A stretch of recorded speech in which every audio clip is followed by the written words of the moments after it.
os médicos tradicionais e holísticos esteja relacionada com a identificação dos fatores estressantes específicos que estejam contribuindo para o surgimento de doenças. Existem efetivamente muitos tipos de estresse que podem afetar os seres humanos. O estresse psicológico tem recebido mais atenção por parte da imprensa e talvez seja a sua forma mais comum. É importante compreender, porém, que em certa medida o estresse está nos olhos do observador. Em outras palavras, a reação de estresse tem como base a percepção, por parte da pessoa, de algum tipo de ameaça ao seu bem-estar. A ameaça tanto pode ser verdadeira como algo que, consciente ou inconscientemente, é percebido como tal. A intensidade dos sintomas de estresse que se manifestam no indivíduo depende da eficácia de suas estratégias para lidar com o problema. As pessoas que sabem enfrentar o estresse apresentam menos sintomas físicos relacionados com o estresse e, conforme se descobriu recentemente, possuem níveis mais elevados de função imunológica. Quanto melhor o funcionamento do sistema imunológico, menor a probabilidade de um indivíduo ser acometido por tosses, resfriados e por outros tipos de doenças infecciosas comuns. É importante compreender que um certo grau de estresse é necessário para o crescimento. Os ossos do corpo, por exemplo, suportam a pressão exercida pelo peso do corpo no campo gravitacional terrestre. A distribuição dessa tensão pela estrutura do esqueleto é necessária para a correta formação dos ossos. O exame microscópico dos ossos que suportam pressão demonstra a ocorrência de calcificação ao longo das linhas de força. O padrão de cristalização celular nesses ossos é produzido pela transformação piezoelétrica da pressão gravitacional em potenciais elétricos, os quais fazem com que a estrutura óssea adquira uma forma que otimiza a sua capacidade de suportar tensões. Se a tensão gravitacional é eliminada, tal como acontece quando os astronautas ficam muito tempo no espaço ou quando uma pessoa permanece presa à cama durante um longo período, o cálcio é reabsorvido e os ossos tornam-se mais fracos. Assim, um certo grau de estresse é necessário para manter a saúde da pessoa num nível ótimo. Anseli, o precursor das pesquisas na área do estresse, chama esse nível ótimo de estresse de eustresse. Se esse nível de estresse é excedido, causando uma disfunção no sistema, a pessoa passa por uma situação aflitiva conhecida como de estresse. Portanto, não é necessário nem desejável ter-se um ambiente totalmente desprovido de estresse. Um certo nível de estresse e de dificuldade nos proporciona o estímulo necessário para o nosso crescimento e a criação de estratégias para lidar com situações novas e que exigem constante atenção e empenho de nossa parte. A criação de estratégias bem-sucedidas para lidar com o estresse ajuda a minimizar seus efeitos disfuncionais sobre o sistema e permite que a pessoa opere num nível ótimo de eficiência em diversas situações ambientais difíceis. O importante é que a utilização de estratégias bem-sucedidas para se enfrentar o estresse. A maioria das pessoas adquire mecanismos de defesa e estratégias de sobrevivência de forma imperfeita ou aleatória em resposta a novos desafios. Elas tendem a repetir reações antigas que, de alguma forma, as ajudaram a sair de situações difíceis no passado. A menos que aprendam novas estratégias, elas continuarão a utilizar as antigas, independentemente do quanto elas possam ser benéficas ou destrutivas. Por exemplo, tendo de enfrentar algum estresse, certas pessoas simplesmente se voltam para dentro de si ou então procuram fugir do problema. A esquizofrenia e a psicose poderiam ser vistas como estratégias adaptativas usadas por algumas pessoas para fugir de estresses ambientais ou psicológicos. Outras pessoas se fecham dentro de si mesmas e buscam na comida alívio para suas tensões. Algumas pessoas simplesmente suportam as tensões, porém acabam ficando doentes de preocupação por causa de fantasias neuróticas que amplificam as ameaças imaginárias, fazendo-as parecer maiores do que realmente são. Apesar das estratégias de sobrevivência serem um meio de adaptação, em muitos casos esses métodos são mais destrutivos do que benéficos. De um ponto de vista terapêutico, as técnicas de redução de estresse representam um método de ensinar aos pacientes novas estratégias para lidar com o estresse. Muitas pessoas realmente não sabem como relaxar. Todas as pessoas têm a capacidade e o potencial de se beneficiar com a prática diária das técnicas de redução de estresse. Embora os indivíduos que sofrem de distúrbios relacionados com o estresse sejam geralmente os maiores beneficiados com o uso dessas abordagens, Todos os que utilizam essas técnicas alcançarão uma saúde emocional melhor e bem-estar. As técnicas de relaxamento e, especialmente, os exercícios de meditação, talvez sejam o melhor instrumento educativo que possamos oferecer às pessoas que adotam uma atitude preventiva em relação à saúde física e psicológica. Existem numerosos sistemas de relaxamento, desde a repetição de mantras até o relaxamento muscular progressivo e as técnicas de formação de imagens mentais orientadas verbalmente. Um outro método de redução de estresse, menos cognitivo, é a prática de um vigoroso exercício físico. O exercício físico é um método reconhecidamente eficaz de liberar as tensões aprisionadas nos músculos depois das ponderações e atividades do dia. Somente a prática de exercícios, porém, não previne necessariamente posteriores sentimentos de preocupação e ansiedade durante o restante do dia. A terapia através da massagem é um outro método eficaz de liberar as tensões musculares ocasionadas pelo estresse e pela preocupação. Infelizmente, não se trata de algo que possa facilmente ser realizado quando se está sozinho. Um dos aspectos mais positivos da prática dos exercícios de relaxamento aprendidos sem a ajuda de um mestre é a criação de novos padrões de resposta neurológica depois de um prolongado período de repetição da técnica. A prática desses métodos internos de serenamente na tranquilidade do lar permite que o sistema nervoso acabe ficando condicionado de forma a acionar a resposta de relaxamento na ausência de distrações. Depois de os caminhos neurais terem se consolidado, essas técnicas de relaxamento tornam-se eficazes no sentido de ajudar as pessoas a eliminar tensões musculares ou dores de cabeça antes que os sintomas do estresse se desenvolvam plenamente. Conforme já discutimos no capítulo anterior, a prática diária da meditação é extremamente eficaz para ajudar as pessoas a se relaxarem mais e para diminuir a probabilidade de manifestarem os graves efeitos do estresse psicológico. A ativação das energias Kundalini através de anos de prática diária de meditação é o supremo mecanismo de liberação do estresse ao alcance dos seres humanos. Depois de ativadas as energias Kundalini, os circuitos cerebrais se reorganizam de modo a prevenir o acúmulo de pequenos traumas e tensões ao longo do tempo.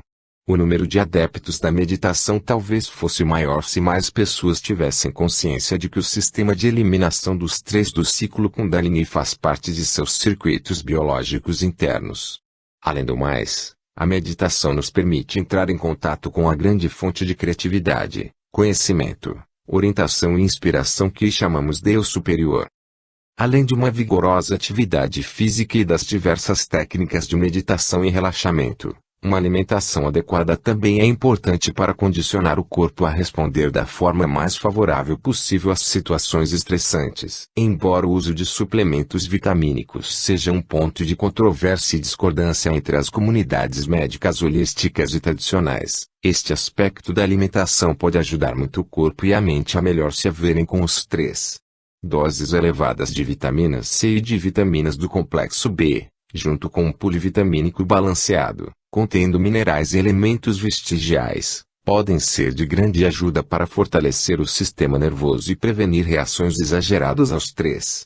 Falando com base na minha experiência pessoal, eu provavelmente não teria sobrevivido à minha residência médica não fosse pela eficácia das vitaminas que tomei de forma preventiva. Apesar dos longos turnos de 36 horas, eu ficava desperto e razoavelmente alerta enquanto me mantivesse fiel aos meus suplementos vitamínicos. Quando eu me esquecia de tomar as vitaminas pela manhã, depois de ter passado a noite de plantão, eu tinha uma acentuada sensação de fadiga e de exaustão no final do meu turno. Estou convencido da eficácia de uma terapia à base de megadoses de vitaminas, a fim de prevenir reações de estresse, tanto a partir da minha experiência pessoal como através do feedback proveniente de muitos pacientes que submeti a regimes semelhantes. Muitas vitaminas, quando ministradas em doses suficientemente altas, não apenas permitem que o corpo atue num nível ótimo como também fortalecem o corpo etérico, tornando os sistemas energéticos físico e sutil mais resistentes ao estresse e às doenças. Os defensores da abordagem ortomolecular observaram um significativo aumento na resposta imunológica associada ao uso de vitaminas C, especialmente no tratamento de certas doenças viróticas, tais como a mononucleose infecciosa e as pneumonias virais, para as quais a medicina ortodoxa tem pouco a oferecer. Sabe-se que as vitaminas atuam como cofatores em muitas reações fisiológicas que envolvem o uso de energia. Além de participarem das reações químicas enzimáticas, muitas vitaminas contêm em seus sítios ativos íons metálicos que as transformam em importantes elementos transportadores de elétrons em nível celular. As vitaminas contribuem para a existência de um fluxo de energia apropriado através dos mecanismos transportadores de elétrons em nível celular. Esses sistemas bioeletrônicos controlam os processos básicos de crescimento, reprodução e restauração. Existem também indicações de que o efeito das vitaminas sobre o fluxo de elétrons, em nível celular, pode ajudar a fortalecer importantes interações entre os corpos físico e etérico. Assim, a terapia à base de doses elevadas de vitaminas tem relação com a medicina vibracional porque as vitaminas ajudam o corpo a promover a saúde e o bem-estar celular num nível bioenergético ou vibracional. Parte da controvérsia em torno da questão das vitaminas deriva de diferenças entre os pontos de vista dos médicos tradicionais e holísticos quanto ao seu uso. A medicina ortodoxa aderiu à posição de que uma dieta equilibrada proporciona todas as vitaminas de que um indivíduo necessita. Até recentemente, a maioria dos cursos de medicina dos Estados Unidos davam pouca importância ao uso de suplementos vitamínicos. Os médicos tradicionais tenderam a criticar o uso excessivo de vitaminas por parte de leigos e médicos holísticos por acreditarem que essa prática contribuía para difundir a ideia de que as vitaminas eram uma panaceia para muitas doenças. A controvérsia em torno da eficácia das vitaminas também reflete as diferenças de pontos de vista entre o padrão de neutralidade da medicina ortodoxa e a metaterapêutica do bem-estar. Os médicos tradicionais usam a famosa DDR, dose diária recomendada, como fonte de referência para afirmarem que uma dieta norte-americana equilibrada proporciona todos os nutrientes necessários à saúde. Os médicos ortodoxos e os nutricionistas hospitalares sustentam que a DDR de vitaminas proporciona tudo aquilo de que o organismo precisa e que, como essa quantidade é encontrada naturalmente numa dieta equilibrada, não há necessidade de nenhum suplemento vitamínico. A DDR das diversas vitaminas teve por base estudos que determinaram a quantidade mínima de cada vitamina que previne a ocorrência de distúrbios provocados por deficiência vitamínica. Se uma pessoa ingerir 50 mg de vitamina por dia, ela não terá escorbuto. O estado de ausência de escorbuto ou neutralidade está na verdade muito distante de saúde e bem-estar ótimos. Esta foi uma questão importante muitos anos atrás, quando discutida originalmente por Albert Szent-Györgyi, o descobridor de vitamina C e um defensor da existência de mecanismos bioeletrônicos de replicação e restauração celular. Os médicos e cientistas ortodoxos continuaram a ter grande dificuldade para compreender que a vitamina C tem outras funções além do tratamento de doenças carenciais como o escorbuto. Embora alguns cirurgiões receitem efetivamente vitamina C a seus pacientes no período pós-operatório, a fim de estimular a produção de colágeno, é muito pequeno o número dos que adotam essa prática como procedimento padrão. A razão pela qual os médicos convencionais não prescrevem vitaminas, exceto em casos de óbvia deficiência vitamínica, é que eles se satisfazem em conservar os pacientes num estado de neutralidade. Existem claras vantagens na ingestão de doses elevadas de vitamina C e de outras vitaminas a fim de otimizar as defesas imunológicas do indivíduo e outras funções fisiológicas. Quando o sistema físico está nutricionalmente preparado para enfrentar o estresse, é menor a probabilidade de ocorrência de depressão imunológica, de infecção e de doença. Os médicos ortomoleculares tratam determinados problemas de saúde com doses elevadas de nutrientes específicos, de uma maneira que demonstra a diferença que existe entre o uso fisiológico e farmacológico de vitaminas. Os médicos convencionais levam em conta apenas o valor fisiológico das doses de vitamina no sentido de promover o funcionamento celular básico. Os médicos holísticos, ao contrário, prescrevem megadoses de vitaminas específicas a fim de obter efeitos farmacológicos. Em outras palavras, a administração de doses elevadas de vitaminas produz efeitos terapêuticos semelhantes ao de medicamentos convencionais. Se um paciente receber uma dose demasiado baixa de um medicamento, os benefícios terapêuticos desse remédio não serão alcançados. Somente agora está sendo considerada a possibilidade de se usar as vitaminas dessa mesma forma. Injeções intravenosas de sulfato de magnésio, por exemplo, há muito vêm sendo ministradas em mulheres com toxemia gravídica a fim de prevenir convulsões. O magnésio, quando ministrado em doses farmacológicas, diminui a excitabilidade neuromuscular. Como é um nutriente, o magnésio é considerado mais seguro para as mulheres grávidas do que os medicamentos anticonvulsivos. Muitos médicos holísticos e, agora, certos cardiologistas, estão começando a utilizar o magnésio para outros fins.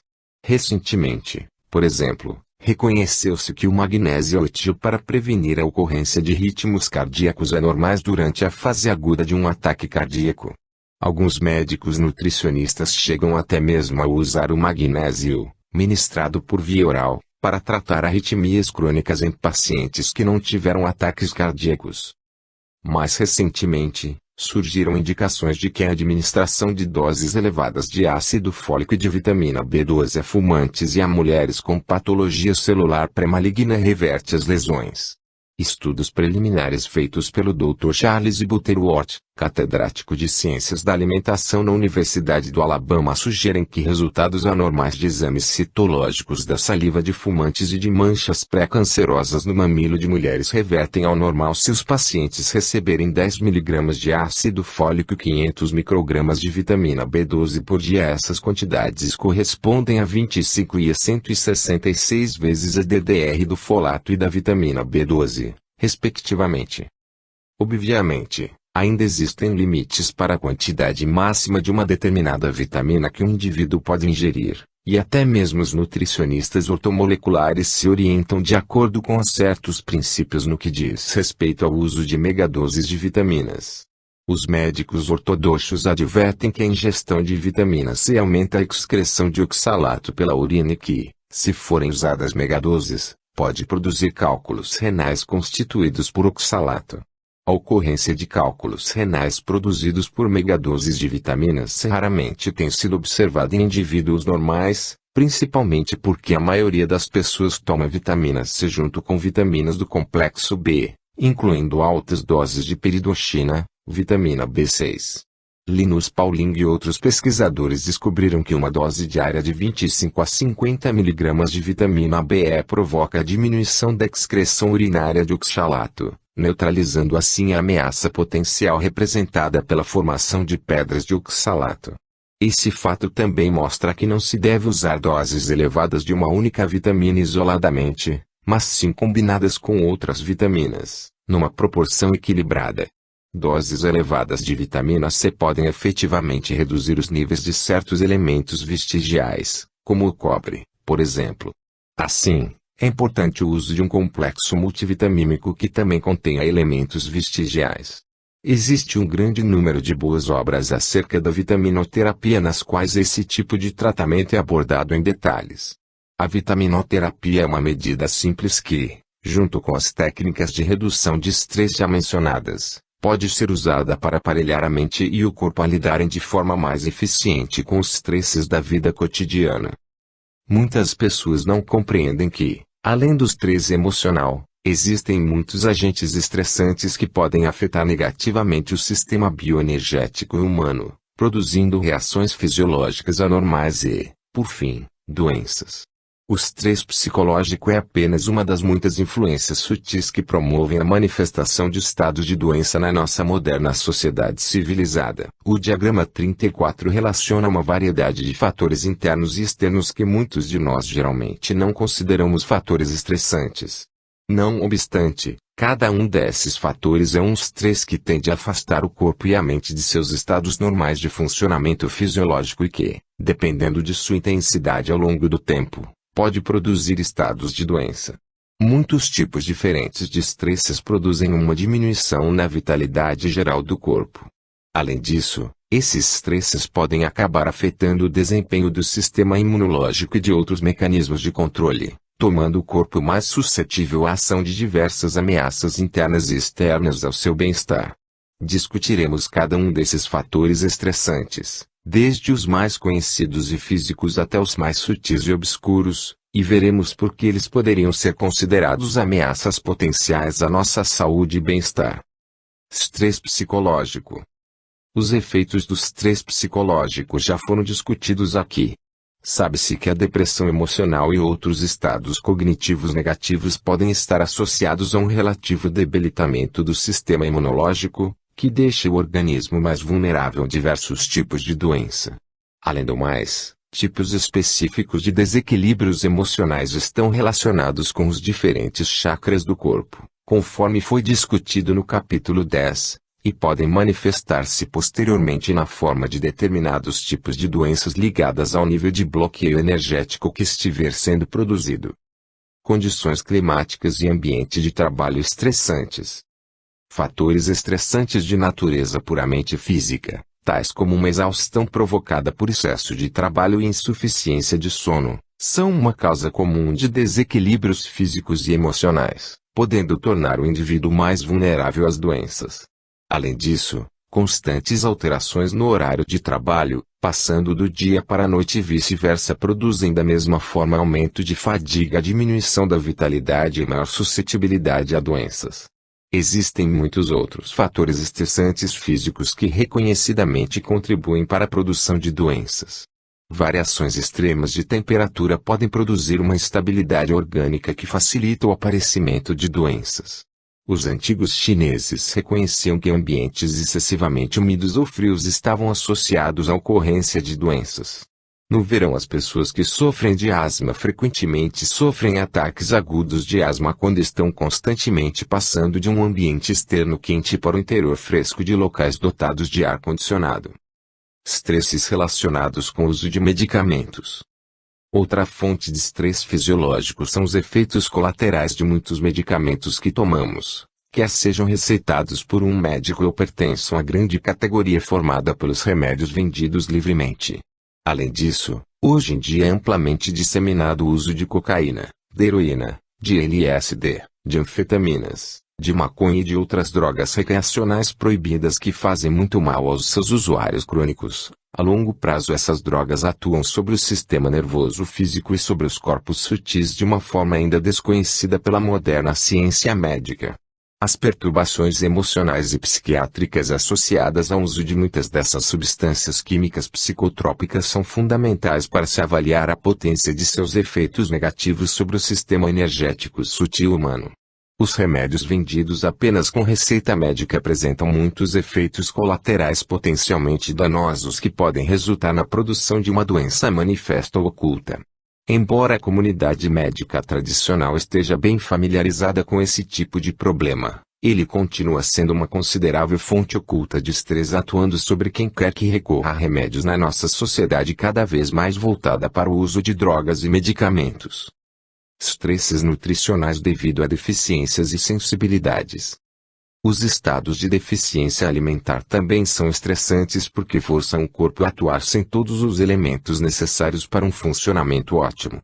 Os estados de relativa deficiência nutricional são cada vez mais comuns nesta nossa sociedade em que a fast food ocupa a posição tão destacada. As pessoas idosas que estejam doentes, sofrendo de artrite ou com problemas neurológicos resultantes de acidentes vasculares cerebrais têm uma menor mobilidade e muitas vezes nem sequer conseguem cozinhar para si mesmas. Isto faz com que os idosos sejam especialmente propensos a verdadeiros estados de deficiência vitamínica. O uso de diversos medicamentos vendidos somente com receita médica resulta na depleção de vitaminas específicas.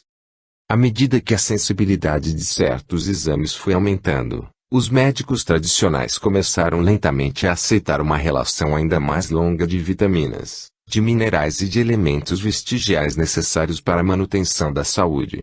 Todavia, ainda existem muitos elementos essenciais que precisam ser acrescentados a essa lista.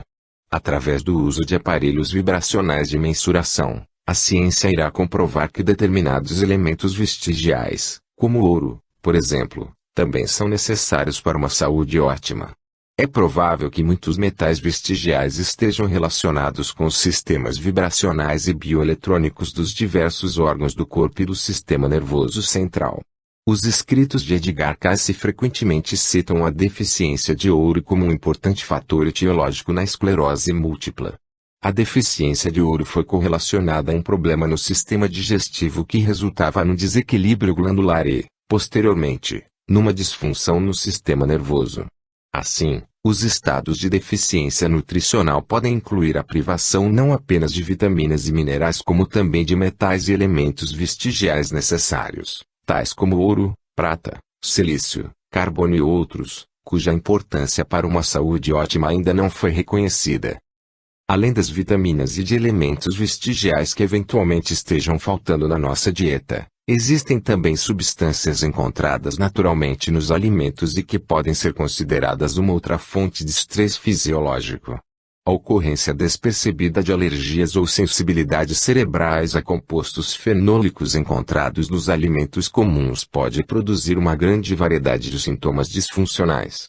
Essas reações de sensibilidade podem ser causadas por distúrbios do sistema imunológico ao longo de vias de expressão não muito bem estudadas.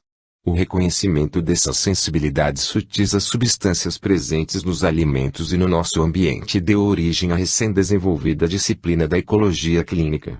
A maioria dos médicos ortodoxos não leva em conta as alergias alimentares de muitos de seus pacientes. A razão disso é que, com exceção de coceiras, urticárias ou ataques de asma, a maioria dos médicos tradicionais acredita que as alergias alimentares ou sensibilidades cerebrais a determinados alimentos são coisas sem importância e não podem causar mudanças de humor, depressão emocional, estafa, dores musculares e uma variedade de outros sintomas. A maioria deles nem ao menos reconhece a existência de distúrbios relacionados com a sensibilidade cerebral a determinados alimentos, o que acontece principalmente por não conseguirem entender como essas reações poderiam ocorrer por outras vias que não os mecanismos imunológicos convencionalmente reconhecidos. Uma das dificuldades para se diagnosticar as alergias alimentares é que os pacientes muitas vezes não têm consciência de suas alergias específicas e os testes de pele geralmente não ajudam muito. Além do mais, os sintomas que os pacientes eventualmente estejam apresentando não estão associados em suas mentes à ingestão de alimentos específicos. Como a ecologia clínica é vista com desconfiança por boa parte da comunidade médica tradicional, um diagnóstico de alergia alimentar frequentemente não é levado em consideração. Assim, os pacientes recebem o tratamento médico padrão para seus sintomas. Quando todos os exames dão resultados negativos, os pacientes passam algum tempo sendo jogados de um especialista para outro, ou são encaminhados a um psiquiatra. Embora seja difícil acreditar que nossos alimentos possam estar produzindo estresses fisiológicos, esta é uma ideia cujo tempo já chegou. E difícil diagnosticar a sensibilidade a fatores ambientais porque os métodos de detecção são extraordinariamente lentos e trabalhosos. Um sistema que tem se mostrado capaz de detectar e diagnosticar rapidamente problemas envolvendo substâncias alergênicas é a máquina de voo, que emprega métodos eletroacupunturais de mensuração. Ver o capítulo 6. Este sistema é mais sensível do que os exames de sangue ou testes de pele convencionais, porque entra diretamente em contato com a rede bioenergética do sistema de meridianos acupunturais. A máquina de voo permite que se teste uma pessoa quanto às suas sensibilidades ou respostas disfuncionais a muitos materiais diferentes. Os terapeutas que utilizam o sistema voo de diagnóstico eletrodérmico conseguem testar pacientes quanto a uma grande variedade de sensibilidades alergênicas num curto período de tempo. E, o que ainda é mais importante, a máquina de voo tem a capacidade de determinar a potência exata do remédio homeopático que irá neutralizar os sintomas alérgicos. Como a máquina de voo e outros sistemas de diagnóstico eletrodérmicos semelhantes fazem contato diretamente com o sistema de meridianos acupunturais, pode-se utilizá-los para entrar em contato com a interface físico-etérica. Isso significa que esses aparelhos conseguem detectar disfunções energéticas que ainda não tenham se manifestado no corpo físico na forma de uma doença crônica ou aguda. Muitas dessas alergias são difíceis de detectar porque existem poucos testes convencionais com a sensibilidade da máquina de voo para a detecção de reações anormais. O sistema voo identifica basicamente uma resposta energética anormal, e não algo que seria necessariamente revelado num exame de sangue ou num teste de pele. Na verdade, as reações de sensibilidade são de certa forma um problema orgânico ao mesmo tempo energético e físico-químico. Boa parte da dificuldade da medicina convencional em reconhecer muitos desses estresses decorre do fato de alguns desses distúrbios que afetam a mente e o corpo serem extremamente difíceis de detectar. De fato, as reações podem ser demasiado sutis para serem captadas pelos grosseiros testes empregados pela comunidade médica neste estágio de sua evolução. Infelizmente, muitos médicos acham que, se as queixas de um paciente não forem confirmadas por algum tipo de resultado anormal em testes de laboratório, radiografias, tomografias, etc., então o problema provavelmente está na cabeça do paciente. Em outras palavras, os problemas são definidos em termos dos resultados dos exames médicos convencionais. A maioria dos médicos talvez tenha receio de usar testes mais sensíveis, tais como aqueles realizados pela máquina de voo, por medo de obter resultados que mostrem o quanto é grande a influência dos estresses ambientais modernos. Se o médico tradicional não dispõe de meios para detectar de forma objetiva alguma anormalidade fisiológica num paciente, seja através de um exame físico ou de testes de laboratório, então, na sua mente, o problema não é real. Esse raciocínio falacioso obviamente acarreta sérias consequências. Nós nos defrontamos com um exemplo comum desse problema ao lidar com os estresses relacionados com a poluição ambiental. Estresse ambiental, poluição e doenças miasmáticas. Um grande número de substâncias foi recentemente incorporado à lista dos poluentes ambientais potencialmente nocivos. Na maioria das vezes, os testes realizados para definir se uma determinada substância é ou não nociva consistem em ministrar doses maciças da substância química suspeita em ratos e, em seguida, autopsiá-los em busca de cânceres e de outras anormalidades físicas. O teste de Ames para detecção de substâncias potencialmente cancerígenas avalia a carcinogenicidade de um determinado produto químico a partir de sua capacidade de produzir mutações genéticas em bactérias. Embora as companhias de cigarros e seus lobistas ainda afirmem não haver uma clara ligação entre o hábito de fumar cigarros e a ocorrência de doenças cardíacas e câncer, o establishment médico atual efetivamente reconhece a existência de uma forte associação entre os cigarros e diversos tipos de cânceres. Só recentemente, porém, os médicos começaram a estudar os efeitos mais sutis da fumaça dos cigarros sobre os assim chamados fumantes passivos, incluindo aí o risco de geração de natimortos.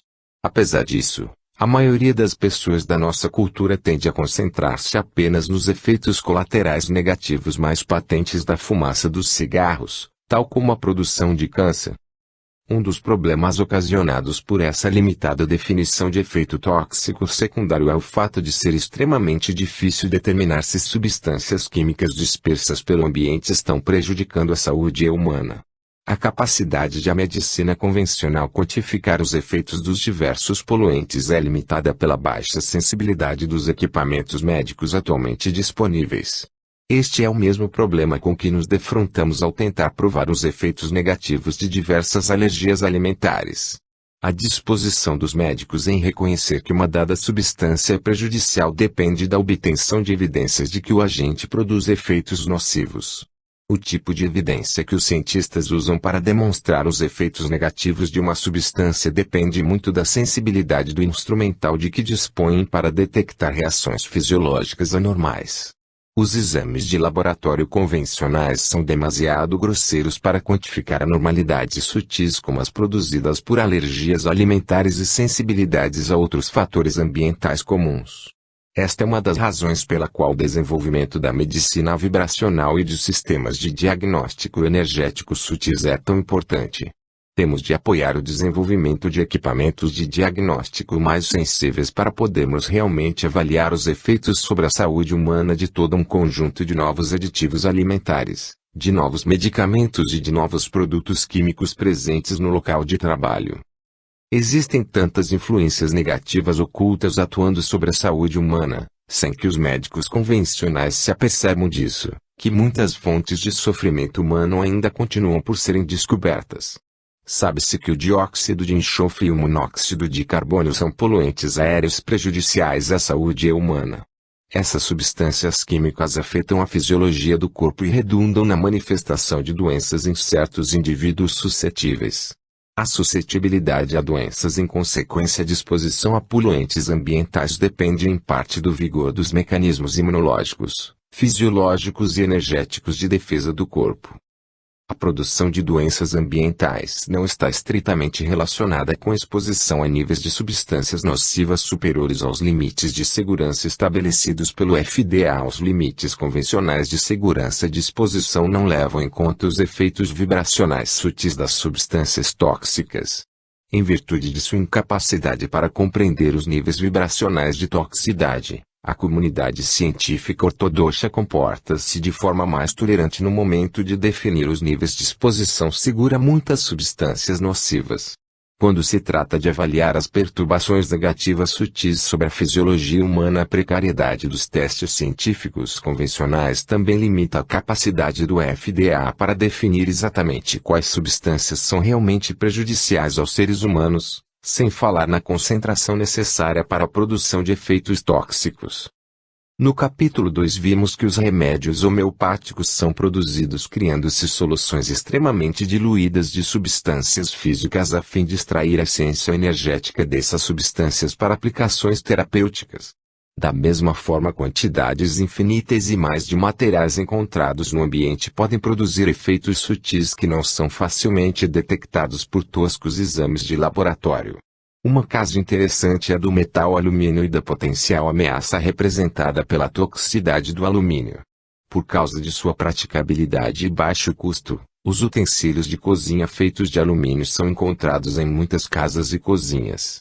Quando esses vasilhames são esfregados ou arranhados durante o cozimento, quantidades infinitesimais de alumínio são liberadas, dissolvidas e, posteriormente, ingeridas. Pesquisas recentes indicam que, quando se usa água fluoretada, a quantidade de alumínio liberada durante a cocção dos alimentos é ainda maior. Algumas pesquisas recentes acerca do mal de Alzheimer, uma causa de demência cada vez mais comum na população, mostraram que um número significativo de pacientes que sofrem dessa doença apresentam altos níveis de alumínio no tecido cerebral. Embora os utensílios de cozinha talvez não sejam uma causa direta do mal de Alzheimer, o metal pode estar envolvido de alguma forma no processo de expressão da doença. A possível ligação entre a toxicidade do alumínio e o mal de Alzheimer faz com que nos perguntemos se é realmente seguro cozinhar com utensílios de alumínio. Esse tipo de toxicidade sutil provocada pelo alumínio talvez dependa da capacidade de os indivíduos absorverem ou excretarem o alumínio que penetra no aparelho digestivo. Os pesquisadores que estudavam a doença de Parkinson no Centro de Pesquisa do Mal de Parkinson Bob Hope, por exemplo, utilizaram o sistema de diagnóstico por eletroacupuntura AMI, de Motoyama, e descobriram a existência de desequilíbrios energéticos nos meridianos intestinais de muitos pacientes parkinsonianos.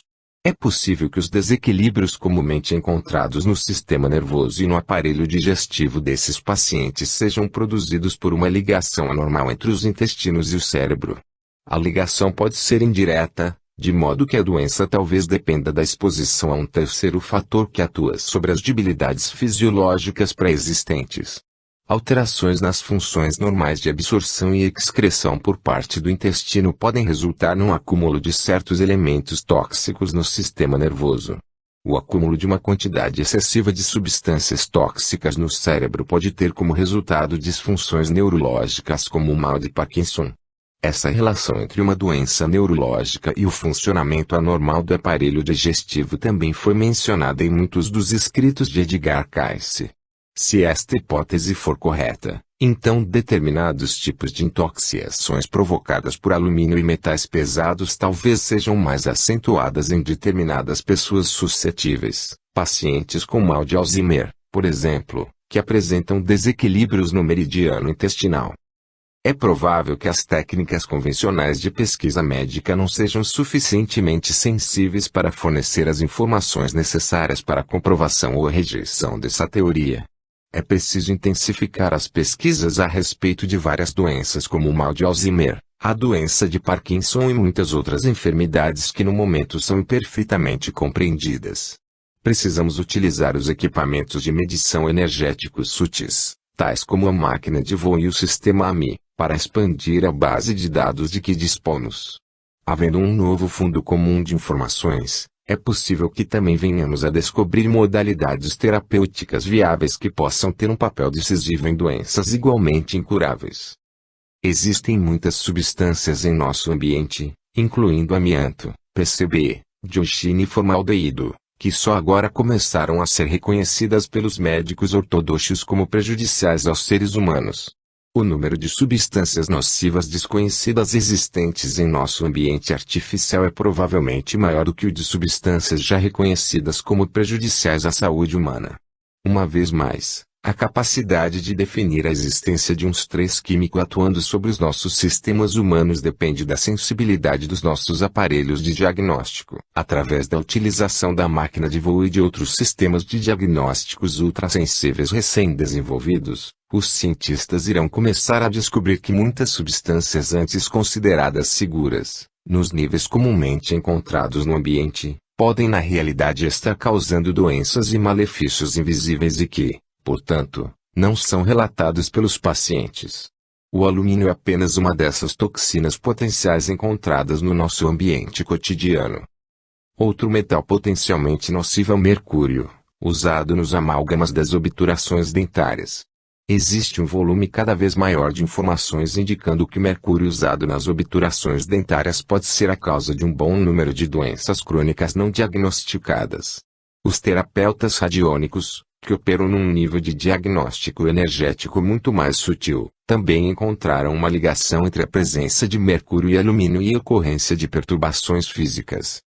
É também importante observar que os desequilíbrios físicos e etéricos não resultam apenas de infecções convencionais, podendo ser produzidos por influências ambientais desconhecidas hostis ao organismo humano.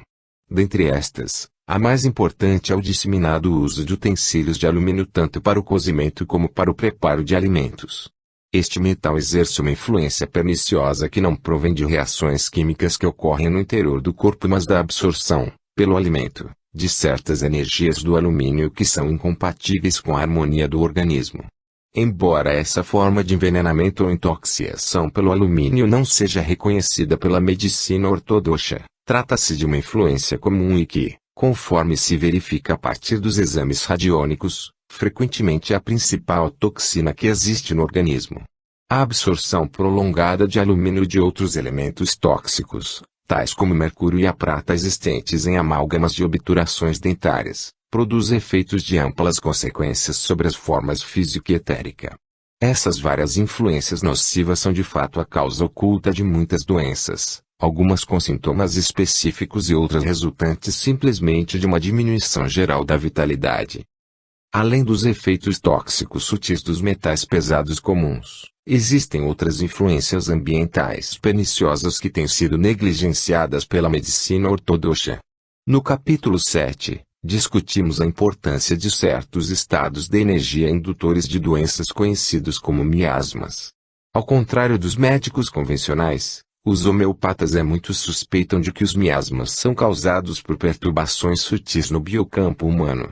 Kevin Ryerson, a fonte mediúnica das informações técnicas contidas no livro Fluorescences and Vibrational Healing, de Gurudas, sugeriu que estamos começando a nos deparar com novas variedades desses estados indutores de doenças.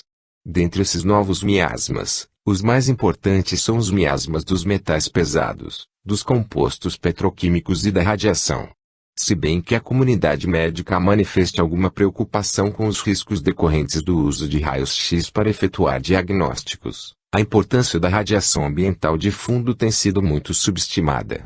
Além de provocar leucemia e certos tipos de câncer, em níveis de exposição muito elevados, os efeitos sutis da radiação não são bem compreendidos e tampouco considerados uma causa comum de doenças. Da mesma forma, os compostos petroquímicos e seus numerosos derivados são uma fonte cada vez mais importante de materiais tóxicos não identificados que têm escapado para o nosso meio ambiente. As condições miasmáticas deixam o organismo num estado energético de colapso potencial do sistema ou de suscetibilidade a doenças. Os miasmas tendem a impedir o fluxo de força vital para dentro do sistema bioenergético humano e também facilitam a manifestação de muitos tipos diferentes de doenças. Esses miasmas podem ser tratados com diversas formas de terapias vibracionais que restauram o equilíbrio energético com a força vital. Determinadas essências florais, elixires de pedras preciosas e remédios homeopáticos constituem bons exemplos de agentes vibracionais que atuam no sentido de restaurar o equilíbrio orgânico. Todavia, os miasmas só podem ser tratados se forem reconhecidos como causa de doenças. A comunidade médica tradicional não reconhece a existência de miasmas ou sua importância como causa de muito sofrimento humano. Os miasmas representam padrões de energia que foram incorporados ao sistema bioenergético humano a partir do nível dos corpos sutis, passando pelo campo de aura e descendo até os níveis molecular e genético. Alguns miasmas são armazenados basicamente na memória celular do corpo físico. Ainda que sem saber, pesquisadores médicos ortodoxos começaram a investigar os mecanismos celulares de certas doenças miasmáticas através de seus estudos a respeito dos fenômenos conhecidos como infecções por vírus lentos.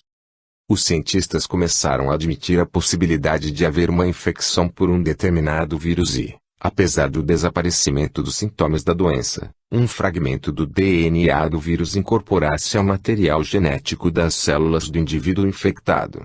Se esse genoma virótico estiver contido nas células reprodutoras do corpo, ele pode até mesmo ser transmitido para as gerações futuras. Sugere-se que algum tipo não identificado de estresse fisiológico provoque a ativação do DNA virótico latente. Com base na análise das doenças existentes que poderiam servir como modelo para os miasmas adquiridos devido a uma infecção contraída no início da vida, sabe-se que certas infecções viróticas infantis, o sarampo, por exemplo, podem ser ativadas várias décadas mais tarde e, algumas vezes, produzir uma rara, porém devastadora doença neurológica conhecida como PES, panencefalite esclerosante subaguda. Embora por enquanto não esteja claro se a doença é produzida por uma forma de vírus intacto latente ou simplesmente por um DNA virótico oculto transportado pelas células do hospedeiro, o certo é que a toxicidade da infecção virótica original subsiste em algum nível molecular e provoca um novo tipo de doença numa ocasião posterior.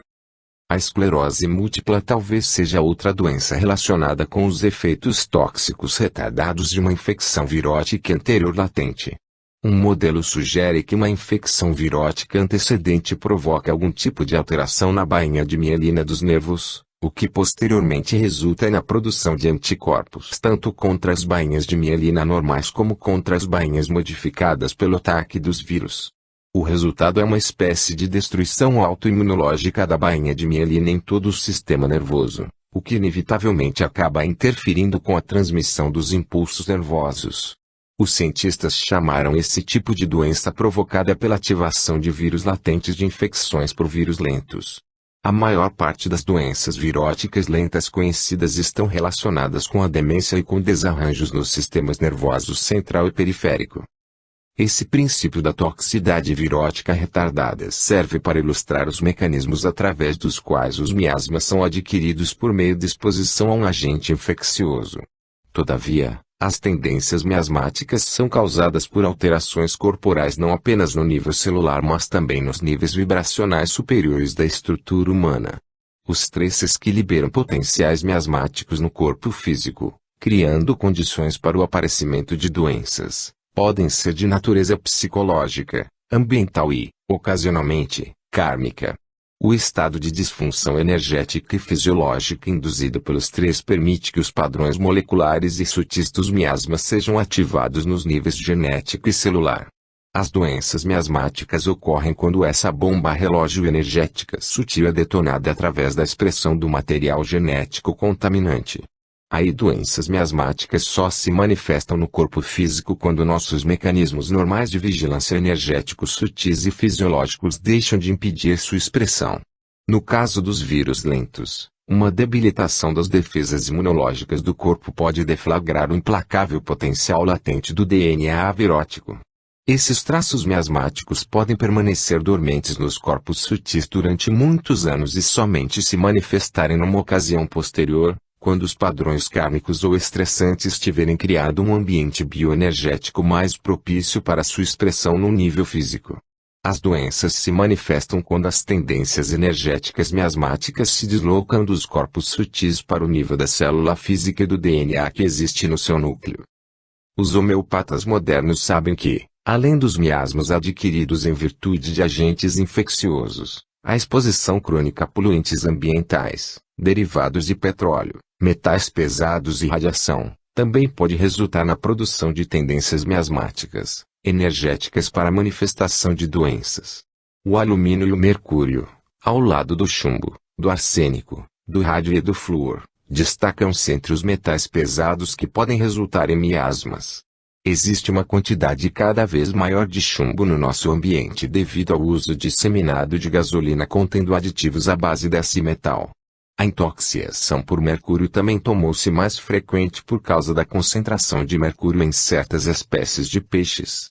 A isso se soma o uso generalizado de amálgama de mercúrio nas obturações dentárias, o que pode estar causando doenças sutis.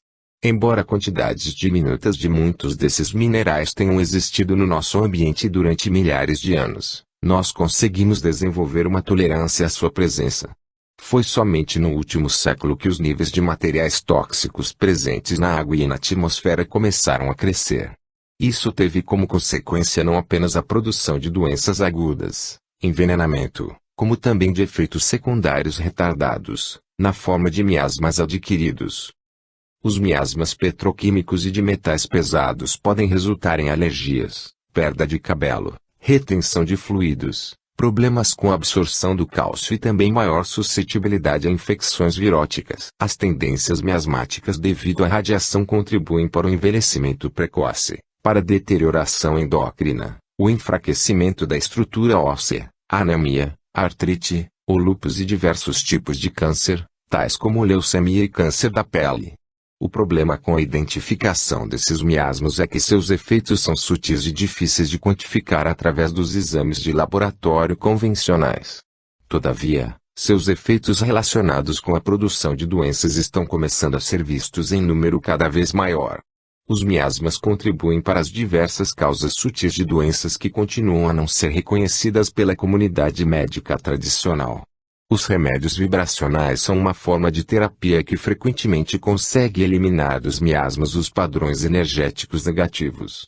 Tendo em vista a crescente poluição do mundo de hoje, a medicina vibracional e sua capacidade de proporcionar soluções para os problemas causados pelas toxicidades sutis serão muito importantes nos anos vindouros. De certa maneira, essas doenças também poderiam ser consideradas enfermidades espirituais. Os miasmas e suas tendências para a produção de doenças talvez estejam relacionados com o esforço do espírito humano para reconhecer sua própria divindade através da expressão de determinadas doenças no nível físico. Os miasmas radioativos, petroquímicos e de metais pesados talvez indiquem uma necessidade espiritual de evolução ecológica.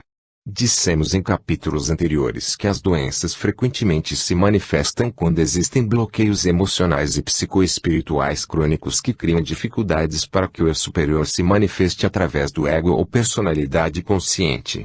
Os miasmas se encaixam perfeitamente nesse modelo de bloqueio emocional e espiritual. Os miasmas refletem coletivamente o desejo das pessoas retomarem ao espírito visto que as doenças se manifestam a partir de bloqueios quanto à aceitação e ao reconhecimento da condição divina do indivíduo. Isto, obviamente, pode resultar em diversos níveis de estresse que, por sua vez, podem ativar os miasmas e produzir doença. Os miasmas cristalizam o violento esforço da humanidade para continuar sua evolução espiritual. Primeiramente, existe a necessidade de erguer-se acima da simples sexualidade, o que inclui a superação da sífilis e da gonorreia. Em seguida, há o uso da respiração para superar a tuberculose. Por fim, há a necessidade ou tentativa de sobrepujar e dominar o ambiente. Assim, existem agora os miasmas petroquímicos e radioativos, e logo haverá os miasmas de metais pesados.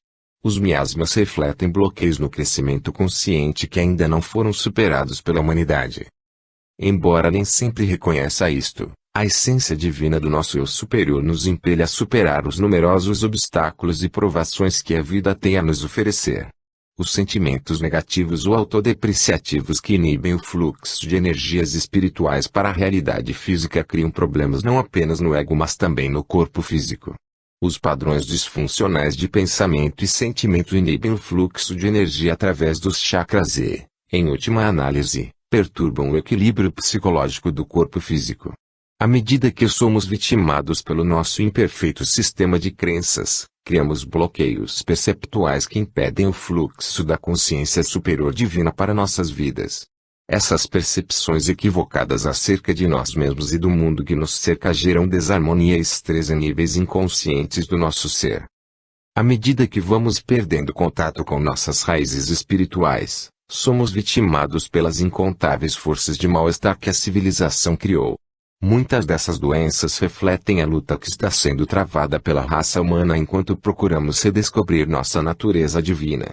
Cada doença representa um obstáculo diferente que precisa ser superado para podermos galgar a escada da evolução espiritual.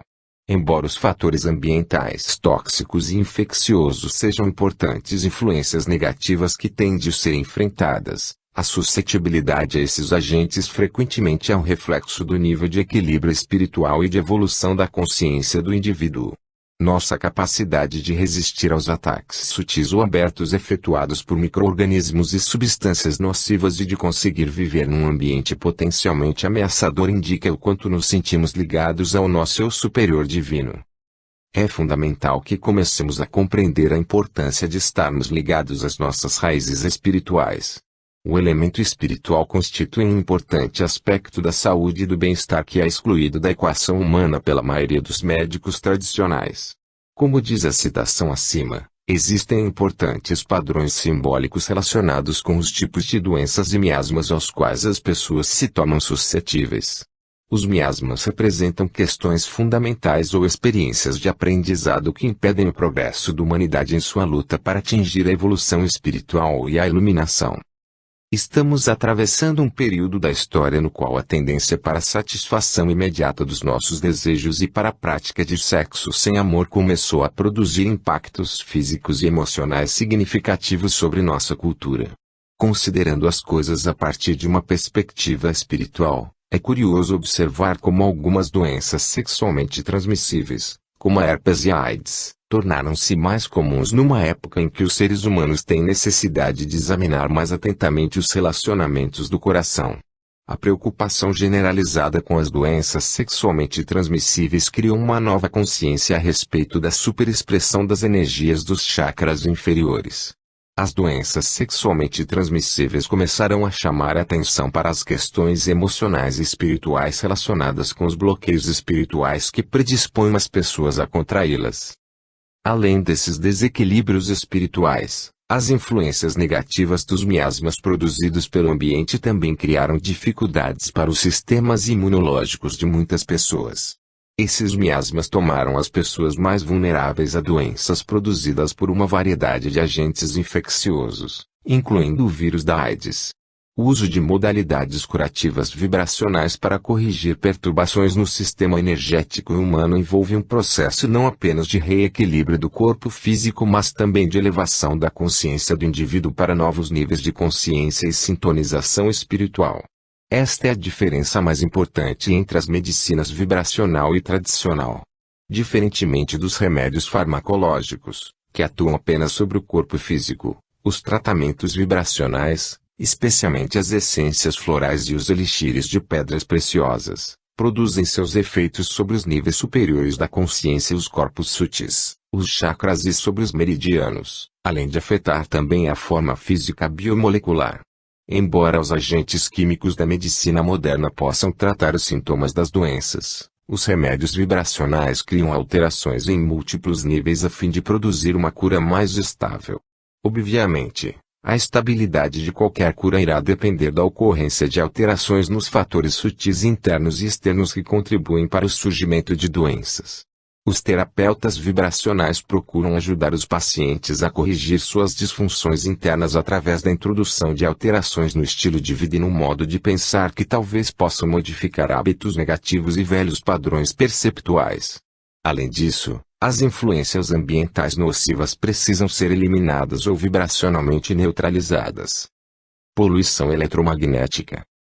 Além das já mencionadas, existem outras formas sutis de estresse que têm a capacidade potencial de afetar a saúde e o bem-estar dos seres humanos. Um desses estresses é a própria radiação eletromagnética, conforme vimos em nossa discussão a respeito dos efeitos tóxicos sutis ocultos de substâncias nocivas encontradas no ambiente. Os níveis de segurança estabelecidos para os diversos poluentes químicos e minerais, para a radioatividade de fundo e para a radiação eletromagnética são baseados apenas na avaliação de flagrantes efeitos biológicos negativos.